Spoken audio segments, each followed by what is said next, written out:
ओम नमः शिवाय सीरियल को फुल HD क्वालिटी में पूरा देखने के लिए हमारे चैनल को सब्सक्राइब करें और बेल आइकन को दबाएं ताकि आपको हमारे नए नए एपिसोड्स देखने को मिलते रहें।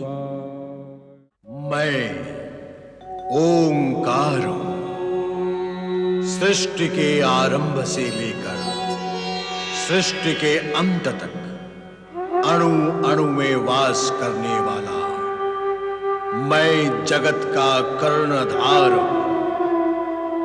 मैं ओंकार हूं। जलंधर के राज्यसभा में प्रवेश करते ही असुरगण उसकी जयकार करते हैं। शुक्राचार्य भी वृंदा से उसके विवाह की घोषणा करते हैं। एक दिन वृंदा को वन प्रदेश में जलंधर वन देवता बनकर घेरता है और युद्ध में उससे परास्त होकर अपना भेद प्रकट करता है। जब दैत्य सेनापति धस्मर जलंधर की अधीनता स्वीकार करने का संदेश लेकर इंद्र के पास आता है तो गुरु बृहस्पति उसे निराश लौटा देते हैं। अस्वीकृति का समाचार सुनकर जलंधर क्रोध से भड़क उठता है और देवताओं पर आक्रमण कर देता है। इंद्र और जलंधर में युद्ध होता है। भगवान शिव से प्राप्त मृत्युंजय सिद्धि के बल पर शुक्राचार्य राक्षसों को पुनर्जीवित कर देते हैं तो देवगुरु बृहस्पति द्रोणगिरि पर्वत की शक्ति के बल पर देवगण को स्वस्थ करते हैं।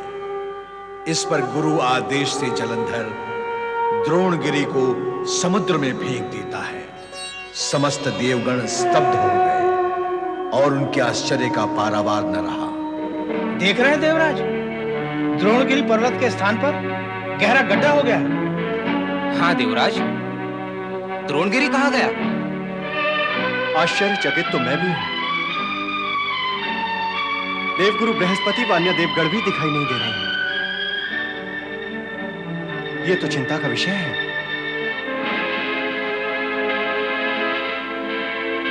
क्या हुआ गुरुदेव? जो नहीं होना था वो हो गया देवराज। महाबली जलंधर ने द्रोणगिरि को उखाड़कर समुद्र में फेंक दिया। क्या? समुद्र में? द्रोणगिरि को समुद्र में फेंक दिया जलंधर ने? क्या इतना बलशाली है वो? द्रोणगिरि को उखाड़कर फेंक दिया? उस ओर देखे देवराज, देवगिरि लौट रही है अपने जीवित सैनिकों के साथ। देवगुरु बृहस्पति की जय! देवगुरु बृहस्पति की जय! दैत्यराज महाबली जलंधर की जय! दैत्यराज महाबली जलंधर की जय! दैत्यराज महाबली जलंधर की जय! दैत्यराज महाबली जलंधर की दैत्यराज महाबली जलंधर की महारानी वृंदा की दैत्यराज महाबली जलंधर की महारानी वृंदा की महाबली जलंधर की महारानी वृंदा की महाबली जलंधर की।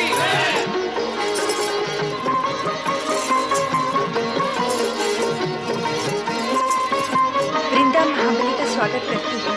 केवल स्वागत वृंदा, और कुछ नहीं? प्रशंसा भी। देवगुरु बृहस्पति के द्वारा देवगुण को बचाने के सभी प्रयत्न व्यर्थ कर दिए आपने। द्रोणगिरि को तो उठाकर समंदर में ही फेंक दिया आपने। आवश्यकता ही नहीं पड़ी वृंदा, नहीं तो तेरा ये भुजबलीपति समुद्र को उठाकर द्रोणगिरि पर फेंक देता। जानती हूँ आपकी असुरी शक्ति की कोई सीमा नहीं। महाबली जलंधर के लिए सीमा कौन तय करेगा? जो करेगा मारा जाएगा महाबली जलंधर के हाथों से। गुरु और शुक्राचार्य की जय!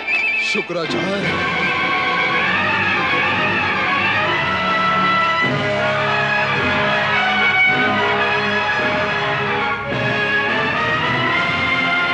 क्यों?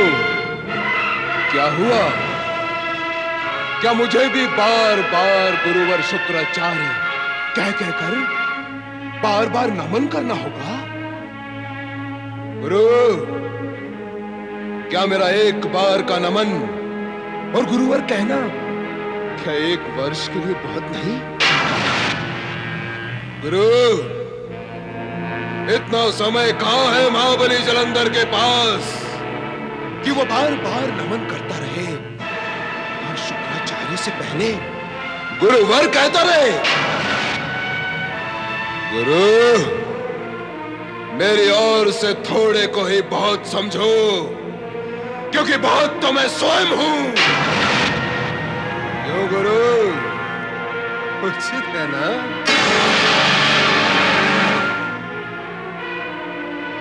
माता, पिता व गुरु अपने योग्य और सबल शिष्य व पुत्र की अभद्रताएं सहन कर लेते हैं। मैं भी कर लूंगा, किंतु गुरु, मैंने पहले भी कहा था और अब फिर कहता हूं, जैसे मैंने द्रोणगिरी को उखाड़कर समुद्र में फेंक दिया है, वैसे ही तुम भी अपने मुंह से किंतु परंतु उखाड़कर समुद्र में फेंको। उससे क्या होगा महाबली? गुरु, अपना सुर नीचे करो, नीचे। असुर के सम्मुख सुर ऊंचा उठाने से असुर की असुरता बढ़ जाती है। वैसे भी महाबली जलंधर ऊंचे सुर बोलता है, सुनता नहीं। जो सत्य में जानता हूं, उसे क्यों दोहरा रहे हो तुम? तुम महाबली हो, पराक्रमी हो, साहसी हो, अजय हो। द्रोणगिरी जैसे विशाल पर्वत को उखाड़ना और उखाड़कर उठाकर उसे समुद्र में फेंक देना बड़े बड़े बलवानों के वश में नहीं। तुम जगत के सर्वाधिक शक्तिशाली असुर हो, इतने पर भी फिर वही गुरु, घुमा फिराकर तुमने किंतु का प्रयोग कर ही डाला। इतने पर भी का अर्थ किंतु ही होता है ना? अर्थात मैं अपनी बात न कहूं, सत्य के रूप में जो विपदा तुम्हारे सर पर मंडरा रही है, उसे ना कहूं? कहो, अवश्य कहो, ताकि मैं उसे भी समुद्र में फेंकाऊं। तो सुनो महाबली, द्रोणगिरी को समुद्र के अथाह तल में डुबोकर और उसके साथ देवगुरु बृहस्पति की योजना को भी नष्ट करके तुमने देवताओं के मन में अपने प्रति क्रोधाग्नि को बढ़ा दिया है। उनके मन में बैठी घृणा और प्रतिशोध की भावना का आकार तुमने बढ़ा दिया है। अब वे शांत नहीं रहेंगे। उनके मन की अशांति तुम्हारे विरुद्ध षड्यंत्रों की रचना अवश्य करेगी। तुम्हारी असावधानी उनके षड्यंत्रों को मार देगी। वे ऐसा करें उससे पूर्व तुम स्वर्ग पर आक्रमण कर दो। हाँ स्वामी, गुरुवर शुक्राचार्य का अनुमान बिल्कुल सत्य है। आपको स्वर्ग पर आक्रमण कर ही देना चाहिए। महाबली जलंधर के दरबार में और जलंधर के सामने गुरु का अनुमान यदि असत्य भी होगा तो वो सत्य हो जाएगा जिसका अनुमान भी नहीं किया जा सकता। मत भूलो महाबली कि तुम्हारी पति परायण पत्नी वृंदा का सौभाग्य पग पग पर तुम्हारे भुजाबल और वाणीबल का मार्ग प्रशस्त कर रहा है। इसका सौभाग्य सदैव छत्र बनकर तुम्हारे भाग्य की रक्षा करता है, और जब तक ऐसा है, इस जगत का बड़े से बड़ा शत्रु भी तुम्हारी छाया को छू नहीं सकता। मानता हूं ना गुरु, प्राणों से भी अधिक प्रिय पत्नी पति के प्राणों की रक्षा करती है। वृंदा भी मेरे प्राणों की रक्षिका है। ऐसा क्यों कहते हो स्वामी? ये तो मेरा कर्तव्य है। सत्य ही बोल रहा हूं वृंदा। और दूसरा सत्य यह है कि मैं स्वर्ग पर आक्रमण करने की घोषणा करता हूं। सैनिकों, तैयारियां करो, हमें स्वर्ग पर आक्रमण करना है। दैत्यराज महाबली जलंधर की, देवगुरु बृहस्पति की, देवगुरु बृहस्पति की। किसकी जय और कैसी जय? शत्रु ने हमारे पराजय की पूरी तैयारियां कर ली है। यह समय जयकार का नहीं, सावधान हो जाने का है देवराज इंद्र। क्या बात है गुरुदेव, आप इतना व्यग्र क्यों हैं?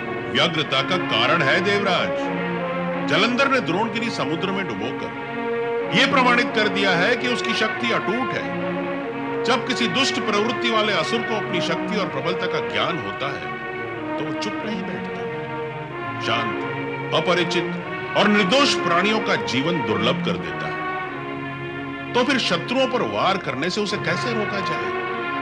हम उनके शत्रु हैं देवराज। तो अब हमें क्या करना होगा गुरुदेव? देवराज, साधारण विषय में कभी कभी अपनी बुद्धि का बल भी प्रयोग किया करें। सदा मैं ही बताता रहूं कि क्या करना है। जलंधर अपनी शक्ति का प्रमाण दे चुका है, अब शुक्राचार्य उसे शांत नहीं रहने देगा। वो उसकी असुरी शक्ति का हमारे विरुद्ध अवश्य प्रयोग करेगा। वही निवेदन कर रहा हूं गुरुवर कि उसकी आसुरी शक्ति को रोकने के लिए हम क्या उपाय करें? देवराज, इस समय हमारे एकमात्र रक्षक भगवान विष्णु है। हमें शीघ्र ही उनकी शरण में जाना चाहिए। असुर अवश्य स्वर्ग लोक पर पुनः आक्रमण करेंगे। यदि हमने सुरक्षा का उपाय करने में विलंब किया तो हम शत्रु को पराजित नहीं कर पाएंगे। केवल भगवान विष्णु ही उन्हें रोक सकते हैं। वैकुंठनाथ श्री हरि विष्णु की जय, माता महालक्ष्मी की जय। आदरणीय अतिथिगण का सत्कार हो। पधारिए देवराज, देवगुरु एवं देवगण। पधारिए देवगण, पधारिए गुरु बृहस्पति। कहिए, सब कुशल मंगल तो है? प्रभु, यदि स्थिति कुशल मंगल की होती तो आपको कष्ट देने क्यों आते? अर्थात विषम स्थिति और अमंगल की आशंका वश ही आप यहाँ आते हैं। सत्य यही है देवी। अब कौन सा नया कष्ट आ गया देवगुरु? कष्ट तो वही है प्रभु, किंतु इसका रूप नया है। ये जलंधर तारकासुर का ही संस्करण है। इसने तो हमारी सुरक्षा के सारे मार्ग ही अवरुद्ध कर दिए हैं। दैत्य गुरु शुक्राचार्य और दैत्यराज जलंधर ने देवगण के विनाश की नई नई विधियां खोज डाली हैं। अब वो किसी भी समय स्वर्ग पर आक्रमण कर सकते हैं। जलंधर का संहार कर इस विनाश से हमारी रक्षा करें वैकुंठपति, इस विनाश से हमारी रक्षा करें। देवराज, देवगण की रक्षा में हम सदैव तत्पर रहे हैं और भविष्य में भी तत्पर रहेंगे। रहे हैं और रहेंगे, वो तो ठीक है प्रभु, किंतु इस समय चिंता और चर्चा अतीत व भविष्य की ना होकर वर्तमान की है। यदि इस समय भी आप तत्पर रहेंगे तो ही हमारी रक्षा संभव हो सकेगी प्रभु। आप व्यर्थ ही चिंता कर रहे हैं देवराज, हम निश्चित रूप से स्वर्ग की रक्षा करेंगे। किंतु महाप्रभु, समय बहुत कम है। आप जो कुछ करना चाहते हैं शीघ्र करें। हाँ वैकुंठनाथ, वो किसी भी समय हम पर आक्रमण कर सकते हैं। ठीक है देवराज, आप चलकर स्वर्ग की रक्षा पंक्ति तैयार करें, हम शीघ्र ही वहां पहुंचते हैं। अनेक अनेक धन्यवाद प्रभु। स्वामी, क्या आप मेरे भाई जलंधर का वध करने वहां जाएंगे? नहीं देवी, कदापि नहीं। मैं तुम्हारी व्यग्रता समझ रहा हूं, पर तुम निश्चिंत रहो, जलंधर का वध मेरे हाथों से नहीं होगा। आप कहते तो हैं, पर देवगण के पक्ष में अनेक बार असुरों के साथ छल तो किया है। अवश्य किया है। देवगण के पक्ष में असुरों से छल किया है, किंतु देवगण के पक्ष में कभी किसी देव अथवा देवी से छल नहीं किया। और देवी, ऐसा छल व्यवहार स्वाभाविक और दोष रहित है। इसके लिए हमें ग्लानि नहीं, गर्व है। सज्जन की रक्षा करने के लिए दुष्टों से छल करना नीति संगत माना गया है। नीति अनीति मैं नहीं जानती स्वामी, मैं तो केवल इतना जानती हूँ कि जलंधर मेरा छोटा भाई है, और मैं ये भी जानती हूँ कि एक बार सुदर्शन चक्र आपके हाथ से निकल जाए तो वो शत्रु का संहार करके ही लौटता है। इसलिए आप मुझे वचन दीजिए स्वामी कि आप मेरे भाई जलंधर पर सुदर्शन चक्र नहीं चलाएंगे। विश्वास करो देवी, ऐसा नहीं होगा। मुझे विश्वास नहीं, वचन चाहिए स्वामी। हम वचन देते हैं कि जलंधर पर सुदर्शन चक्र नहीं चलाएंगे, किंतु हम स्वर्ग की रक्षा के लिए प्रतिबद्ध हैं। हमें तुरंत स्वर्ग जाना होगा।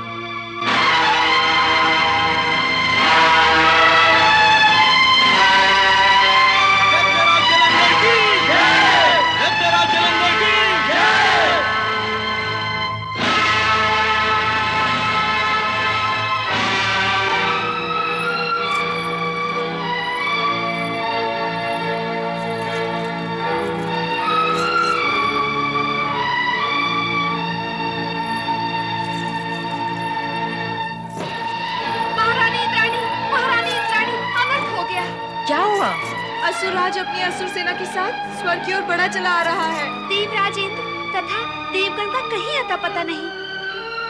स्वर्ग लोक में हमारी आपकी रक्षा करने वाला कोई भी नहीं। अब क्या होगा महारानी इंद्राणी? हम कहाँ जाएं?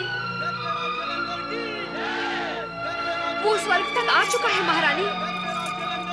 असुर उसकी जय जयकार कर रहे हैं। कुछ तो करिए महारानी, अब हम क्या करें, कहाँ जाएं?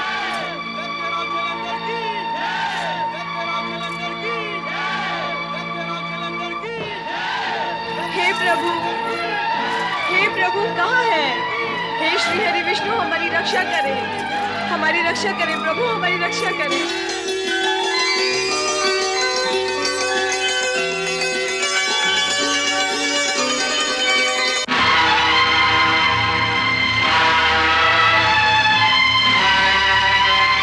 दैत्यराज जलंधर की जय, दैत्यराज जलंधर की जय।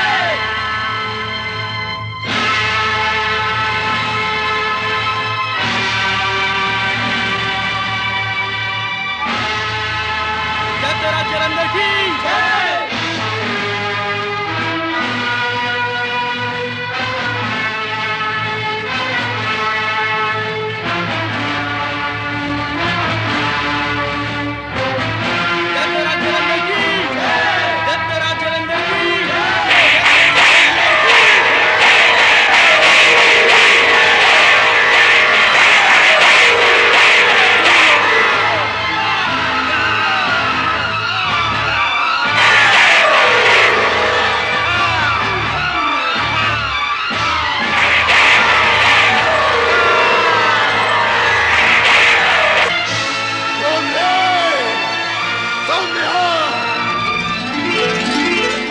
का अंधकार तेरी आत्मा से लेकर तेरी आंखों तक छाया हुआ है, इसीलिए तुझे सामने का कुछ भी दिखाई नहीं देता।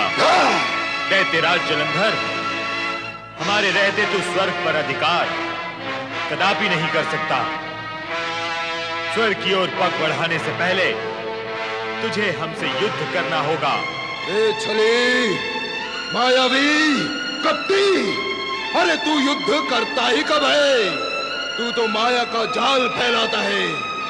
तेरे यहाँ आने से ये रहस्य तो खुल गया कि अब देवताओं की शक्ति समाप्त हो गई है।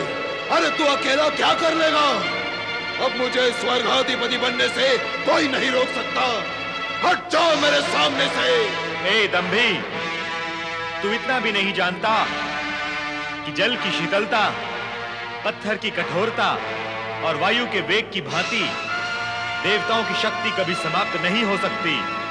वो देख, शक्ति से संपन्न देवता तेरे सामने खड़े हैं।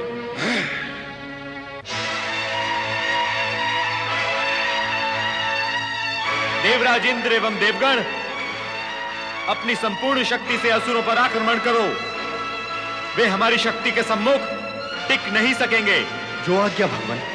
वरुण देव, अग्निदेव और वायुदेव, भगवान विष्णु की आज्ञा अनुसार आक्रमण करो। आक्रमण हो।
जलंधर का नाम कलंकित करने वाले कायरो, भागकर भी तुम बच नहीं सकते।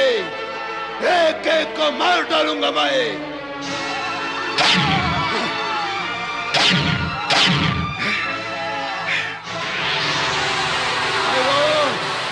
तुम्हारे होने से मेरा होना नहीं है, मेरे होने से तुम हो। तुम्हारे बिना मैं अकेला ही इन देवताओं से टक्कर ले सकता हूं।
श्री हरि, इसका कुछ उपाय करें, अन्यथा ये मायावी हमें नष्ट कर देगा।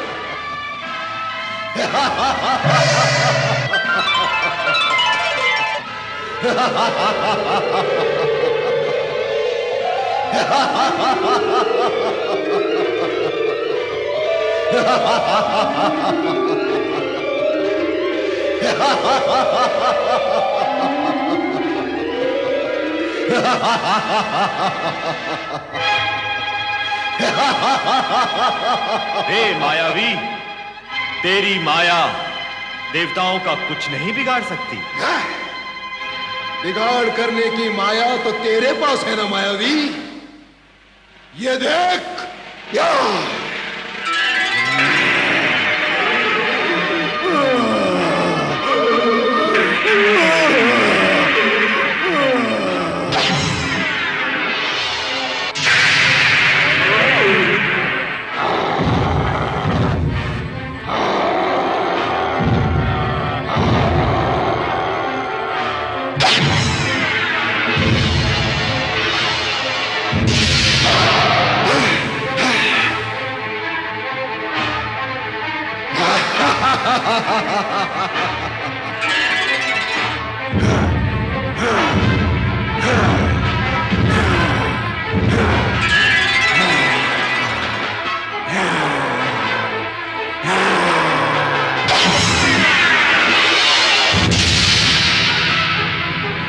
गुरुदेव, क्या ये जलंधर भगवान विष्णु से भी अधिक शक्तिशाली है? देवराज, अवधूतेश्वर से उत्पन्न इस शक्तिशाली असुर के विषय में भविष्यवाणी करना अत्यंत कठिन है।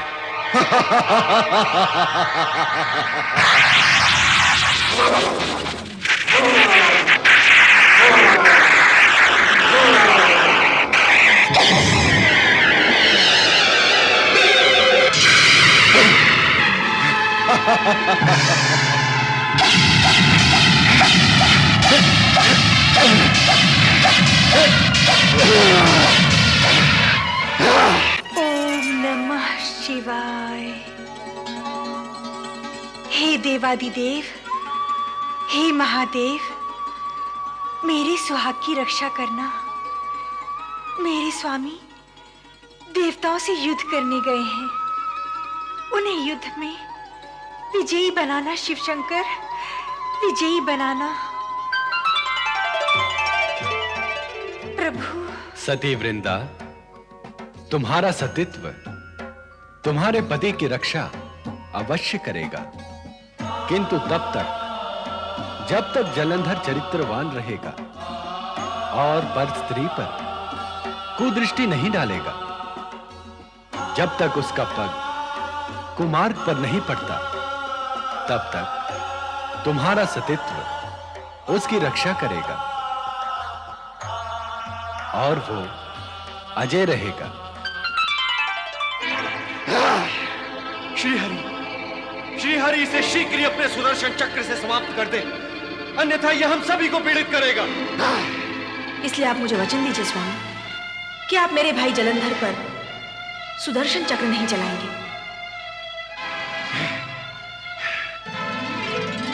नारायण नारायण। ठहरिए प्रभु ठहरिए।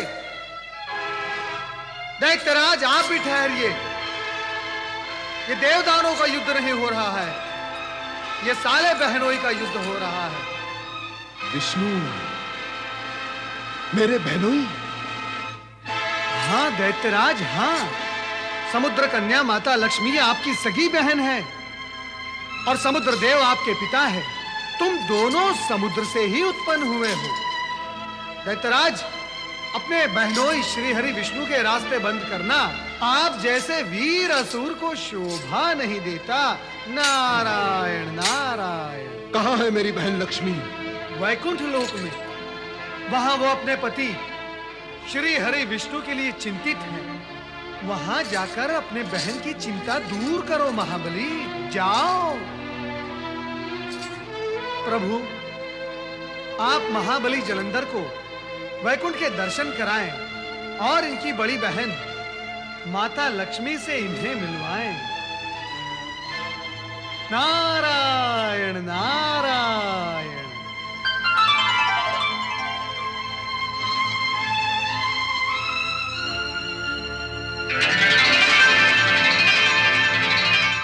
महाबली जलंधर, साले जी, चले वैकुंठ? हाँ अवश्य, मैं अपनी बहन लक्ष्मी से मिलना चाहता हूँ।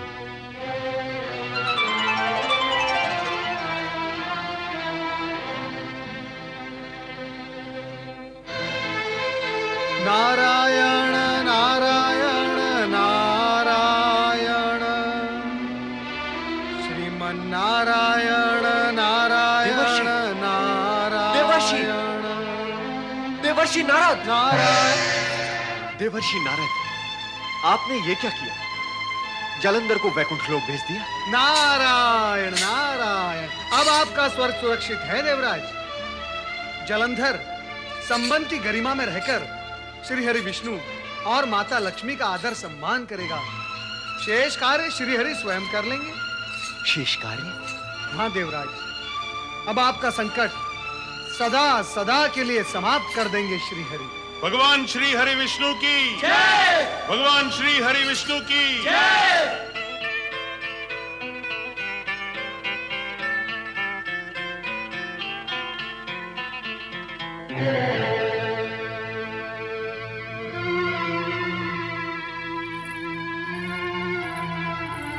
देवी लक्ष्मी, ये तुम्हारे लघु भ्राता जलंधर हैं।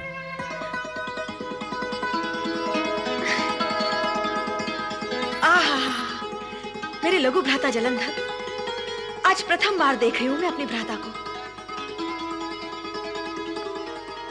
मैंने भी तो अपनी बड़ी बहन के शुभ दर्शन आज ही किए हैं। देवऋषि नारद ने जब इन्हें हमारा तुम्हारा परिचय दिया तो इन्होंने हमारे संबंधों की पवित्रता और गरिमा का विचार करते हुए देवताओं से युद्ध का विचार ही त्याग दिया। यदि हमारे संबंधों का परिचय पहले ही हो जाता तो इस युद्ध का अवसर ना आता। विधि की रचना के अनुसार हम सब विवश हैं भैया। मैं तुम्हारा नाम तो सुनती थी, तुम्हारे विषय में चर्चा भी होती थी, पर तुम्हें तो इस संबंध का ज्ञान भी नहीं होगा। हाँ देवी लक्ष्मी, नारद के बताने पर ही महाबली जलंधर को इस संबंध का ज्ञान हुआ है। जो भी हुआ शुभ हुआ। इससे युद्ध तो रुका। यह भी कैसी विडंबना है, जब तक हमें संबंधों और नातों का ज्ञान नहीं होता हम युद्ध करते रहते हैं, एक दूसरे के प्राण हरने का यथासंभव प्रयत्न करते हैं, और जो ये हमें संबंधों का ज्ञान हो जाता है, क्रोध ठहर जाता है, हाथ ठहर जाते हैं, अस्त्र शस्त्र सभी निरर्थक हो जाते हैं। काश जगत के सभी प्राणियों को यह ज्ञात हो जाए कि वे सभी एक ही परम शक्ति की संतान हैं और उससे जुड़े हैं और आपस में एक दूसरे के संबंधी हैं, तो इस जगत से युद्ध की विभीषिका सदा सदा के लिए समाप्त हो जाएगी। तुम ही कहो भैया जलंधर, क्या युद्ध से भी कभी किसे लाभ हुआ है? हाँ बहन, युद्ध से लाभ नहीं हानि होती है, पर युद्ध प्रिय प्राणी हानि प्रिय हो जाता है। उसे अपने प्रियजनों और अपने परिवार के प्राणों की हानि तो स्वीकार होती है, परंतु युद्ध से पीछे हटना स्वीकार नहीं होता। स्वामी, हाँ? आप मुस्कुरा क्यों रहे हैं? देख रहा हूं कि भाई बहन प्रथम बार मिले हैं और मिलते ही युद्ध शास्त्र की चर्चा शुरू कर दी। युद्ध से तो हम लौट ही रहे हैं, अब शांति की चर्चा करते हुए अपने भ्राता की आवभगत करो देवी। स्वामी, मेरे भ्राता की आपको मुझसे अधिक चिंता है क्या? युद्ध की चर्चा तो प्रसंगवश चल पड़ी थी। वैसे मेरा भैया जलंधर अब कभी युद्ध नहीं करेगा। बहन, तुमसे मिलकर युद्ध की इच्छा अब समाप्त हो चुकी है। देवगण मेरे असीम शक्ति से परिचित हो चुके हैं, बस यही बहुत है मेरे लिए। तुमसे मिलने के अतिरिक्त एक और इच्छा मन में लेकर आया हूं तुम्हारे पास। कहो भैया, क्या इच्छा है तुम्हारे मन में? आप दोनों मेरे अतिथि बनकर मेरे भवन में चलें। वहां वृंदा आप दोनों का भरपूर स्वागत करेगी। चलिए। चलने में हमें कोई आपत्ति नहीं, किंतु गृह शत्रु पक्ष के शुभचिंतक को अपना अतिथि बनाकर अपने भवन में ले जाना उचित होगा। अब मेरी बहन लक्ष्मी आपको मेरा शत्रु नहीं रहने देंगी। अब मेरे मन ने मान ही लिया है, तब आप दोनों को मेरे साथ चलना ही होगा। चलिए। चले देवी। चलना ही होगा स्वामी।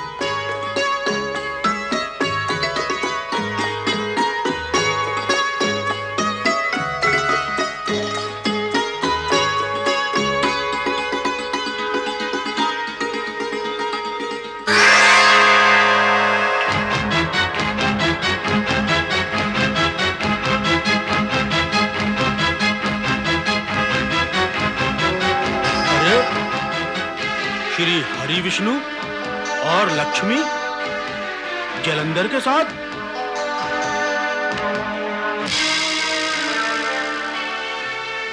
देव और असुरों का मिलन शुभ नहीं होगा। इस छली और मायावी विष्णु ने देव और असुरों को कभी मिलने नहीं दिया। इसी कपटी ने मेरा शिरोच्छेद किया था। अब ये महाबली जलंधर पर अपनी माया चलाएगा, जो मैं कभी नहीं होने दूंगा। दैत्य गुरु शुक्राचार्य।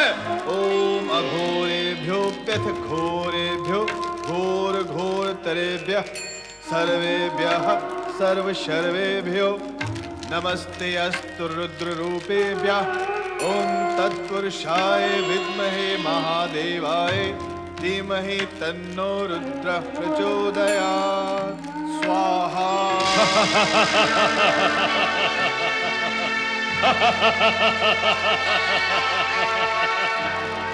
दैत्य गुरु शुक्राचार्य, विघ्न डालने का विचार नहीं था मेरा, पर डालना पड़ा। ना डालता तो आगे हम असुरों के सभी कार्य में विघ्न पड़ जाता। जाओ, जो कहना है कह दे। कहता हूं, कहूंगा, कहने ही तो आया हूं। जलंधर ने सभी देवताओं से युद्ध किया, विष्णु भी आया, उसको भी छकाया और पराजय नहीं मानी। अपने शिष्य जलंधर से मुझे यही आशा थी। नहीं, ये आशा नहीं थी। पराजय मानते हुए भी नारद लीला की लपेट में आकर लक्ष्मी को अपनी बहन और विष्णु को अपना बहनोई मानकर अतिथि बनाकर अपने राजमहल में ले गया और उनका वहां सत्य कार्य करने लगा। यदि ये सत्य है तो उस निर्बुद्धि का विनाश निश्चित है।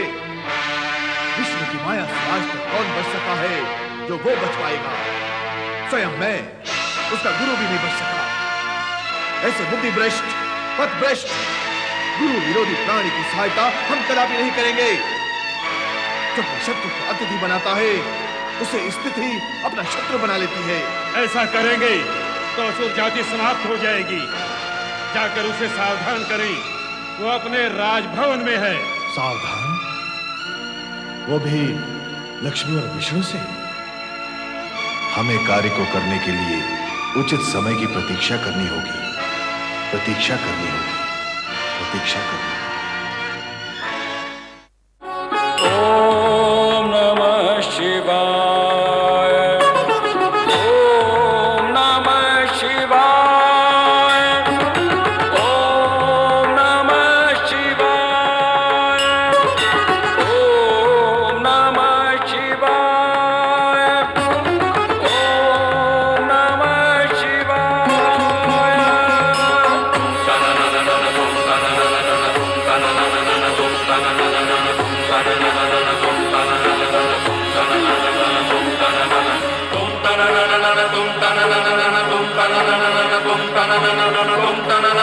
tum